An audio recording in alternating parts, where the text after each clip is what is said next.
Have you ever wondered what full-time work camping life looks like? We're going to show you a year in the life of work camping. Well, we thought it would be helpful to show you what one full year of work camping looks like. So we're going to start in January and take you through the year. We arrived at our Florida work camping job in November, and we were there until just about the 1st of May. Yep. And I worked as a ranger at this work camping job, helped the office, helped the guest, and worked at the front gate, just manning people coming in and out of the facility, and worked closely also with the maintenance guys. Yeah, you were really busy at the front gate. It was like if I tried to call you, it was like, hang on. So busy letting people in. And Yep, yeah. Lots of traffic. Yeah, I actually was cleaning bathrooms again, so the second year that I did that, and he helped me a lot this season, just so that we could have a little extra time. And I was a 1099 contractor, and he was W-2, so that's something to remember with work camping. If you're a 1099 contractor, you're going to have to pay taxes on that. Now, I worked 3 days a week and had 4 days off, and it was really nice. Now, she wasn't as fortunate. She had to keep up with the cleaning a little bit more, but we still had plenty of free time and really got to enjoy the Florida life. Yeah, so I was able to set my own schedule for the last 2 seasons in Florida, and that was very nice, but we were still tied to the resort daily.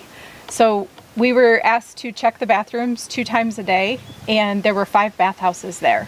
So it was a tiny bit limiting, but we were able to, we loved going to Anna Maria Island.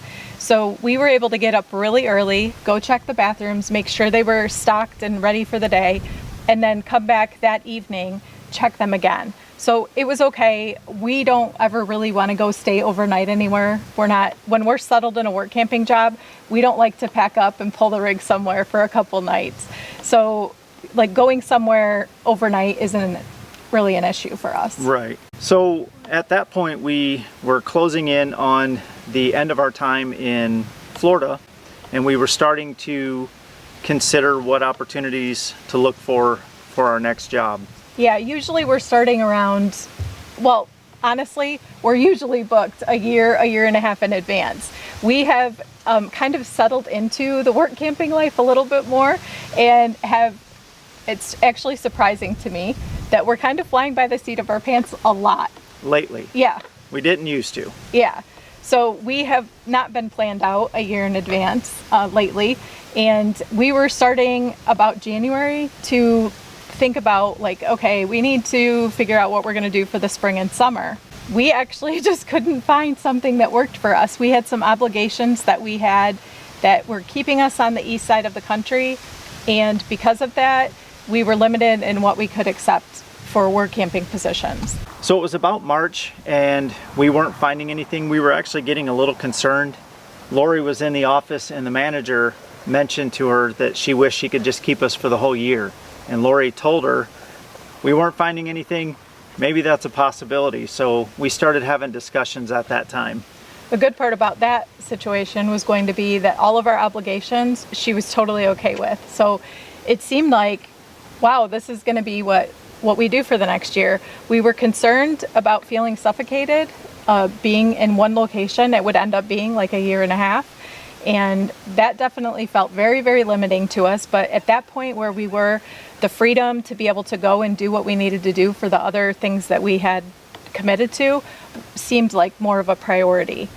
That ended up falling through, actually, because the owner that we had the agreement with for our arrangement with the work camping position ended up passing away. So a family member took over, and we just could not come to agreement on the terms of our contract anymore. So we ended up saying it was okay, we would just leave, we knew God would provide, and we started to look for other things. Yeah, so at that point you started looking into remote work. Yep. And had some applications out for some remote jobs and heard back. Yeah, I ended up getting a remote job, which was it could only have been God, the way that it worked out. I got an email saying there were over 1,000 applicants for the position, and so I told him there's no way I'm going to get that job. And a few days later, I ended up with an email from the vice president of the company asking if I would be interested in a position in a department that he was heading up. And it turned into a total answer to prayer.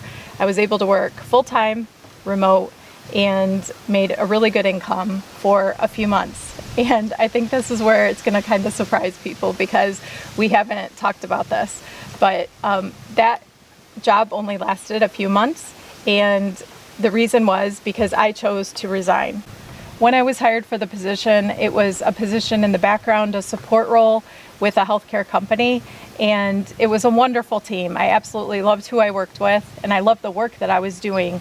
But about 2.5 months in, I would say, we ended up finding out that the company that I was working for had acquired another company, and that meant that we were merging companies, and things changed pretty dramatically, pretty quickly, and it was very, very unexpected. And my role was actually going to pivot to a little more in the expectation. Front. Yeah, and you were going to be more out front. Yeah, and so it just was not what I had signed up for, and it was a little disappointing, and it really limited us A lot. in the freedom department. Yeah, she was only off on the weekends, so that meant when we left, we could only leave on the weekends, where in the past we could leave whenever it worked for us, Monday through Friday, whenever. So we could only travel on her days off, which meant we were traveling and she really wasn't getting any days off. So we would have to stop traveling on Sunday so that she could be ready to work again on Monday. Yeah, so we couldn't cover a whole lot of distance like we're used to. Usually when we're going from one location to the next, we're able to just pick wherever we want to go. And we kind of had to plan so that I could at least have one day to relax a little bit before I started again.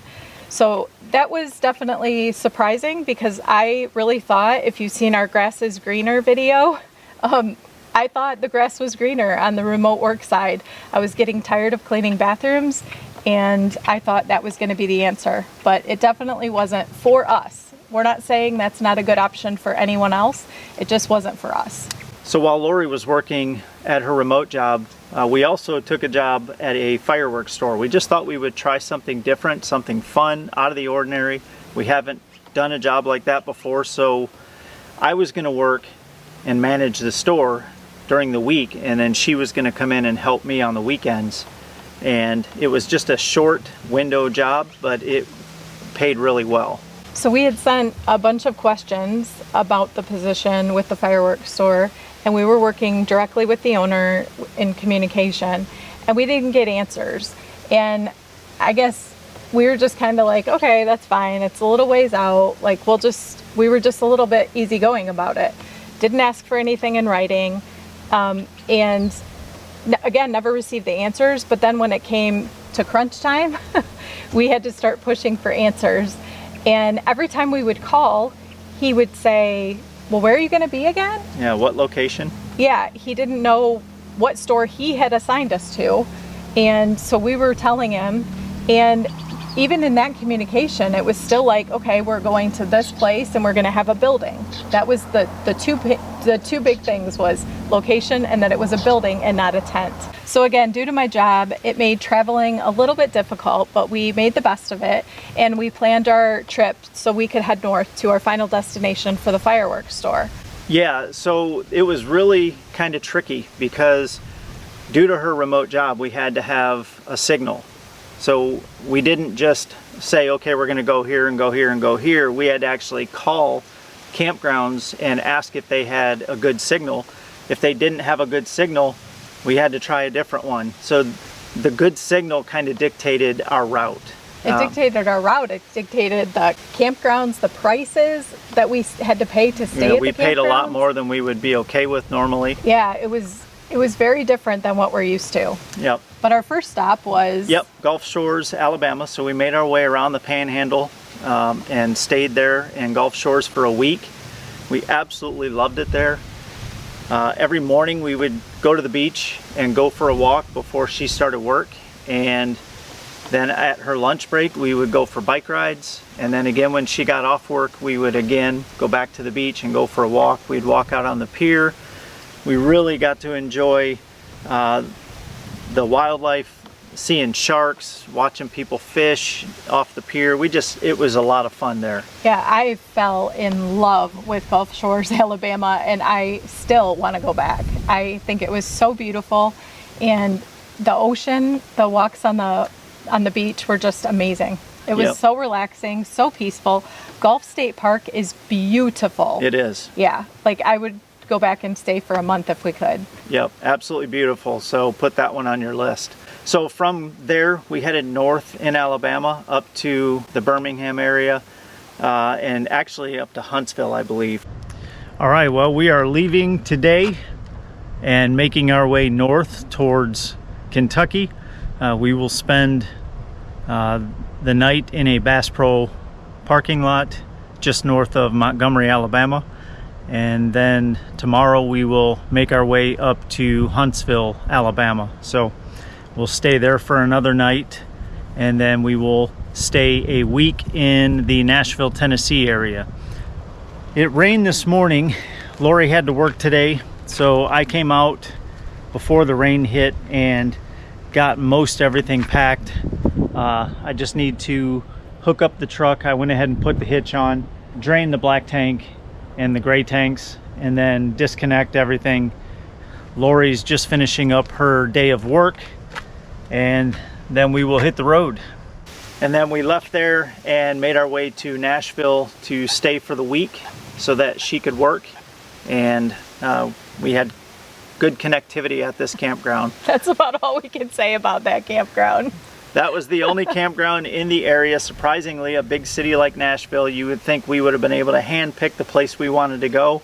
That wasn't the case. But affordability was a huge, huge factor in this one. We could have stayed at a KOA, but I think it was like $179 a night. It was something so crazy. Yep. So we really didn't have a lot of choices. It was either pay a ton and have connectivity, or go where we went and try to make the most of it. So that's what we did. There will be a food truck out here called Beyond Gravy with homemade biscuits and gravy. The food truck will be out in front of the swimming pool area beginning at 8 a.m. Beyond Gravy.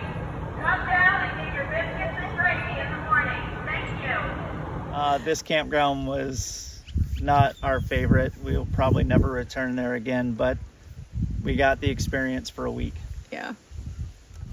So we didn't hear anything about the Indiana location after I had sent some messages or left a voicemail, I don't remember which. And we decided at that point, lesson learned. We didn't get anything in writing, nothing was confirmed. We just decided to go home.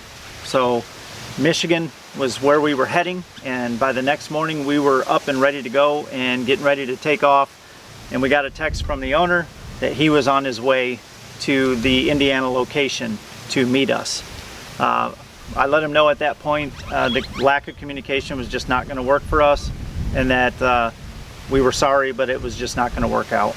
Yeah, so this is a huge lesson learned. I mean, we're experienced work campers at this point, and we have had signed contracts for all of the jobs that we've worked up until that point, and we just dropped the ball. We just thought, you know, it's a short-term job. Like, this was a very, very reputable fireworks company, and we totally didn't think there would be any issues. So, huge lesson learned. Get things in writing.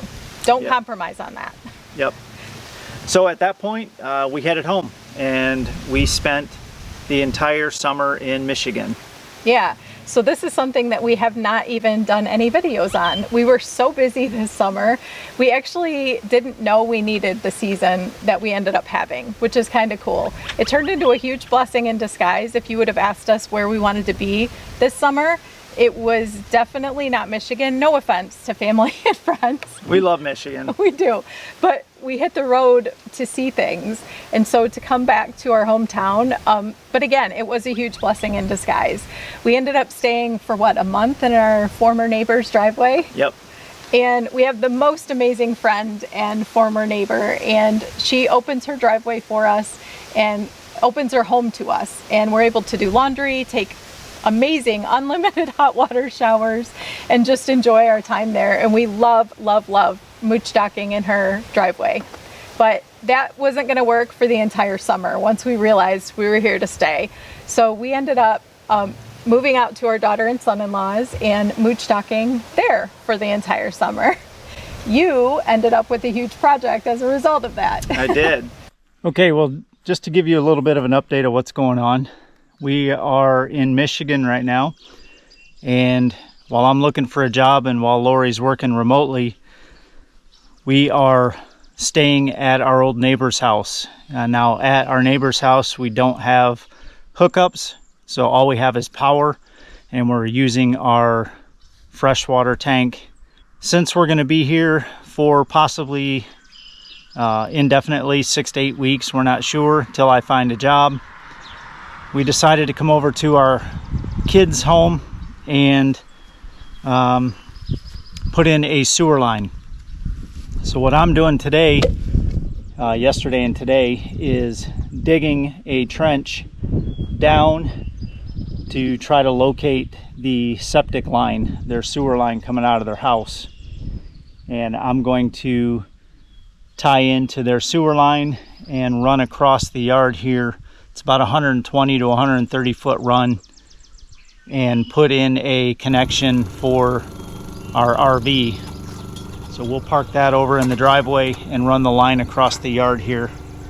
Basically for 120 feet at a 2% grade, I need to go down. I need to have about a 2 foot 5 inch slope. So I'll probably have to dig down a few feet over there and then do the 2 foot slope down and tie into their sewer line here. I was still jobless, so thankfully this worked into our schedule really well. I ended up having to trench 114 foot line for our sewer. So I ran and tapped into their sewer system and was able to put that in. I also installed 50 amp service in their barn, and it was a lot of work, but it's there now. So anytime we want to go home, we have full hookups, and we created our own little private campground. Yep. On family property. That's right. So it worked out well, and it works out well for them too, because they have a campsite now. If they want to have friends come stay, it was a great thing to do. It was. And it was nice to be in their driveway and spend that time with them. Oh, that was an absolute blessing to have unlimited time with them. Yeah. So, yeah. So at that point, I was filling out applications for part-time work or seasonal work, and ended up landing a job with an ag company, and that ended up being a lot of fun. I really enjoyed it. I was basically their truck driver delivering agricultural products, and I also worked in the warehouse, unloaded trucks, loaded, ran the forklift, and just had a great group of guys that I worked with. Really enjoyed that job. Yeah, so again, this is another one we haven't talked about, how you can kind of hack work camping. So there are opportunities that are out there that aren't necessarily found on work camping websites. So for this situation, we were searching seasonal truck driving jobs. Matt has a CDL, so we thought, well, let's put it to use and see what we can find. Did we ever think that we would find a seasonal job in our hometown area for the summer? I never would have dreamed that. Nope. But it's taught us to get really creative with work camping ideas and options. So if you're in a situation where you're not able to find a work camping job that works for you, or you need more money, this was a job where he was paid significantly more than we make work camping. So it was a huge blessing. And you can use the skills that you have. We have a friend who was a construction foreman for his entire career, and he now kind of hacks work camping with his construction skills. He goes to campgrounds and helps them improve their campground, and he's making more money than the typical work camper using his skills and still getting his site for free. So there's so many things you can do to be creative. Since we were in Michigan and getting ready to head to our Minnesota fall job, we took the opportunity to go down to Indiana for some warranty work. It was just a couple-hour drive and really got to enjoy Amish country and did some plant tours. Yeah, we got to go visit the Grand Design Imagine plant, which is exciting since that's what we have. And we also decided to go over to Brinkley because we thought it would be fun to see, since they're a new company, we just thought it would be fun to see their new plant. So we did that. Really enjoyed those tours. I feel like if you are going to be a full-time RVer, you need to know how your RV is made. Absolutely. You need to see for your own eyes where your black tank is, where your gray tank is, how your plumbing is run.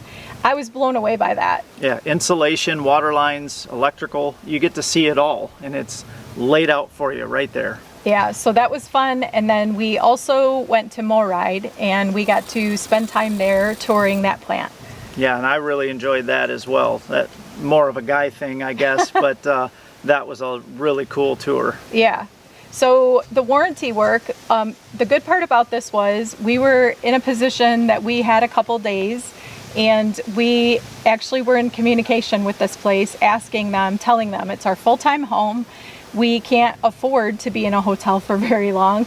So can we get a commitment from you that the work that we need done can get done within a day or two? They committed to 2 days, they kept their word, and we were able to pick our RV up on the second day.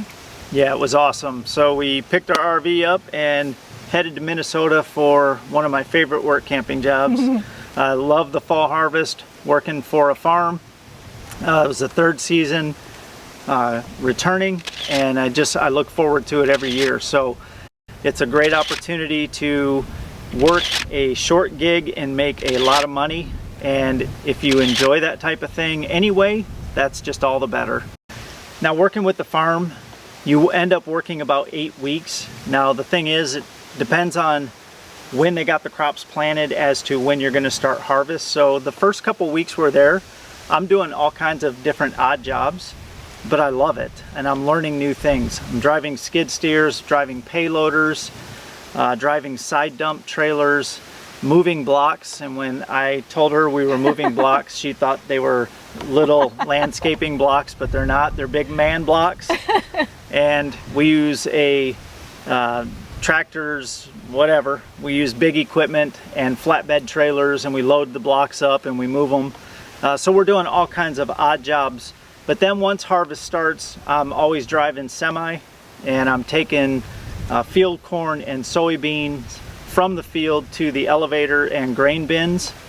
And then also this year, they needed us on sugar beets, so the whole grain team moved over and helped out with sugar beets. So you always get to do something different. She's in a support role while we're there, so I'll let you talk more about that. Yeah, so pretty much my days are getting up with you at between 4 and 5 in the morning, and we make breakfast and get your cooler ready and just get him set off for the day. He takes food for literally lunch, snacks, dinner, snacks. He takes extra drinks that we make. And more snacks. Yeah, and more snacks. So we're making a lot of things before he leaves in the morning. And then my day consists of the meal prep for the following days, because again, it's a lot of food and a lot of prepping. And I also just take care of the grocery shopping and the laundry and that kind of stuff while we're there. I'm not working, and I think that can be a little bit like, oh, why is she not doing anything? But it's truly like a part to full-time job to keep things going when he's working so many hours, so that he can literally just walk in, put his stuff away, and go to bed for the next day. Yeah, she's working a full-time job, and I couldn't do it without her. I have some of the most amazing meals. We have a portable oven, so I heat up my meals. She's making, mahi-mahi and lasagna and spaghettis and chili and soups and just amazing meals while it's cold out and I'm sitting out in a field. I'm getting the comfort foods of home, so I couldn't do it without her, so it's a lot of work. So now we're in November, and it's time for us to head to our winter work camping job. And after 2 winter seasons in Florida, we decided to try something new. And so we spent some time traveling on the way to our winter work camping job. And that is another huge benefit of work camping. You get to enjoy so many things in the time between jobs, as long as you time it right. So we made our way through Nebraska, Colorado. Colorado, we just need to talk about. It was so incredible. So in Colorado, we stayed in Golden, and we used that as our base camp to go see Estes Park and Rocky Mountain National Park. We were only there for a few days. Really, when you're traveling between seasons, a lot of times you're trying to beat weather.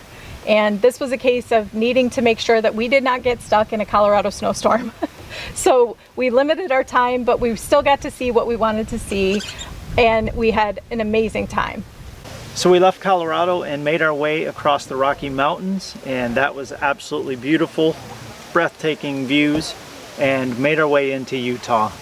In Utah, we stayed in Moab, and we used that as our base camp for Canyonlands National Park, Dead Horse Point State Park, Arches National Park, and that was it, right? I think that's it. Yeah, Yep. that was it while we were there. But we got to see beautiful, incredible national parks that, again, if we weren't work camping, we wouldn't be able to see these things. And we also wouldn't be able to spend the amounts of time that we get to spend exploring these places.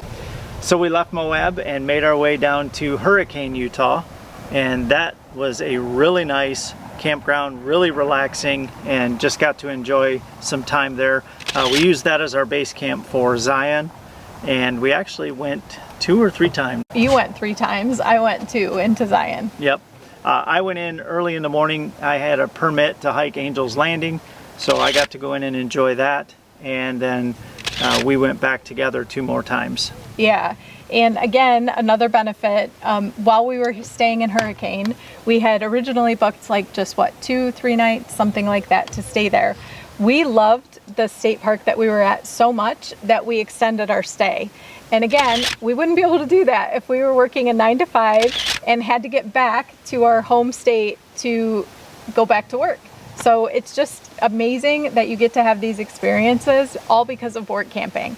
So after Hurricane, Utah, we went to Fredonia, Arizona, and that again was relaxing. We're saying a lot about how relaxing it was, but it truly was. And it, like you keep saying, we wouldn't be able to enjoy this any other way. Sometimes it's not always about all the things you can go and see and do while you're traveling from one work camping job to another. Sometimes you just need some downtime. So from Fredonia, Arizona, we made our way to Page, Arizona. And a quick side note here is we have realized the beauty of short travel days. We started this trip, and actually our former travels up until this point, pulling 5 to 8 hour travel days, and on rare occasions even more than that. And this trip, we did a lot of 2 and 3 hour travel days, and oh my goodness, it is game changing for travel days. Yeah, we found our groove. So Page, Arizona, it was a quick stay, just 1 night, and we just had a few things we wanted to see there. Yep, we went to Horseshoe Bend, we saw Glen Canyon Dam and Overlook, and then we went to Lake Powell and got to see that as well. So after we left Page, we headed south to Cameron, Arizona, and stayed at a trading post campground and just used that to go to the Grand Canyon. Yeah, and that was another case of very quick, again, trying to beat weather. And they actually got snow a couple days after we left. And so I'm glad we didn't stay long, but I also think we could have stayed longer there. Definitely, yeah. Yeah. But again, we got to see the Grand Canyon, and I think that's all that matters. Yep. So after seeing the Grand Canyon, we made our way south and stayed a few days in Sedona, another beautiful area, beautiful town. We did a few hikes there as well. And also relaxed a lot, and that actually fell over Thanksgiving. So we just got to enjoy the holiday in Sedona, and I think that was pretty cool. Yep, she made a nice Thanksgiving meal for us. We really enjoyed it. So next up was Tucson, Arizona, and we spent a few nights here, and we got to go to Saguaro National Park, which was fun. Got another passport stamp in our book. And we also had something really exciting happen that was totally unexpected. I had a little list of things I wanted to see and do while we were here, and we weren't able to do them because of what happened. We're going to put that in a separate video. It doesn't have anything to do with work camping, but we really enjoyed our time in Tucson. Well, we left Tucson and we made it to our final winter destination. We're staying at an RV resort and we absolutely love it. It's beautiful and we're really excited to see how the rest of the season goes. Yeah, we're doing something different, trying something new. We've never ever just work camped for our site, but I am doing that this season. Just working 15 hours, working in the mailroom, and we're kind of hacking work camping, and he has gotten a job outside of the resort. That's going to be in a different video. We're going to cover all the details about it, so make sure you're watching for that. So that's what a year of work camping looks like, at least our year of work camping. Yeah, and there's a lot more people out here work camping now than when we first started. The job market in work camping is getting a little more competitive. We have some really exciting things coming in the next year, and we want to make sure that you don't miss those. So make sure you're subscribed and make sure you're following along, and please also sign up to receive our emails so that we can always stay in touch with you. If you haven't signed up to receive our 3 secrets to becoming a full-time RVer ASAP, we'll pin a comment below, so make sure you sign up to receive that. Now get out there and wander.